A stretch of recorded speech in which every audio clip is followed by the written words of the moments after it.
Hey folks, just wanted to discuss today again my everyday carry, which is the Smith & Wesson 640 Pro, and why I prefer to carry this revolver with only 5 shots compared to my PM9 that has 6+1. One of the reasons, first of all, is the hand grip or the purchase on this. Now, I again have fairly decent sized hands for a small guy, so when I grab this firearm, I only have a 2-finger purchase on the handle here. Now, being that it's top weighted because it's like a polymer base and it's got the metal for the top, what you have is a lot of up weight, and when it kicks back and shoots, you've got a lot of grip potential loss here. And again, because it's just the hard polymer, you don't have a very good grip. Now it's stippled here a little bit, and it's decent, but with a 9mm, you get quite a kick out of this little guy. Okay, so getting the accuracy after maybe the first shot is a little bit harder to get it on target and to control the weapon. Again, in close, if you're in a hand-to-hand combat, the small handle, this gun with the top weight and the small handle, it's coming out of your hands quite readily, and if someone grabs onto it, they've got the advantage because they've got the heavier end of it, and it's going to pull out of your hands quite readily. And again, if they grab it, it's going to stifle a secondary shot, so that might be a problem as well. It's great. I mean, it has excellent night sights on it. These are excellent for sighting in on your target and shooting with it. I love them. Very high visibility, but I don't have a laser on this one, so for nighttime, it's not as good as the Smith & Wesson Pro. Okay, now again on this one, it's substantially larger, but the weight is about the same. All right, so yes, this is a slight bit smaller when you take a look at it. Okay, but the ergonomics, the Smith & Wesson for me just carries a little easier. All right, and again, the 5 shots doesn't bother me compared to the 6+1 capacity here. I've already discussed that in the last video. The firepower on both of these, I mean, you put a 357 in, you're going to have a hard time telling the difference between the 9mm and the 357 Magnum for this shorter barrel.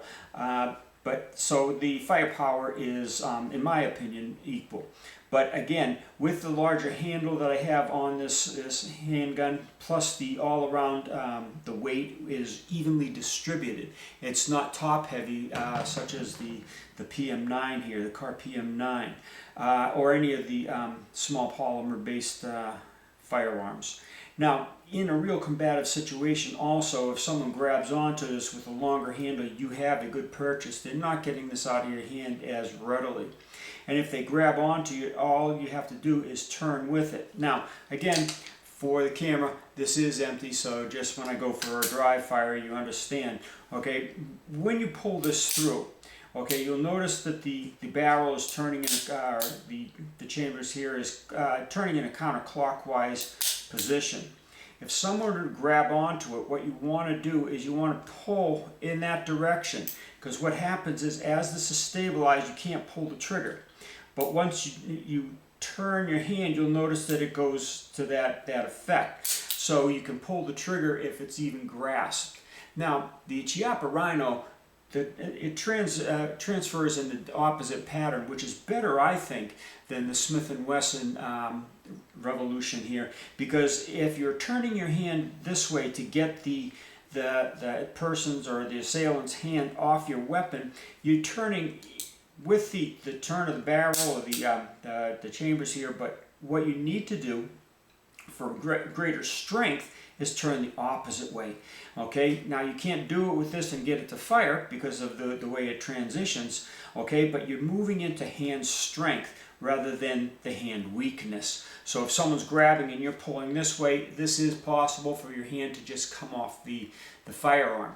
So it's better to turn that way, and that's why I think the Chiappa Rhino has a plus over the J-frames or any of the revolvers other than the Chiappa Rhino.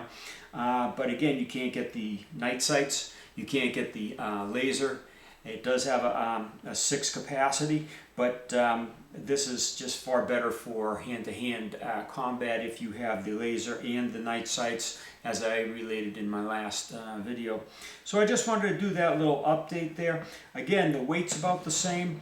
This has a two round capacity, larger than the Smith & Wesson here.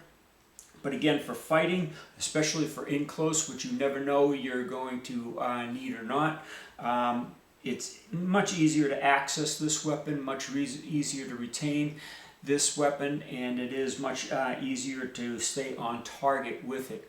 So again, this is the Smith & Wesson 640 Pro, and this, the Kahr PM9. Still an excellent weapon, just not preferred by me.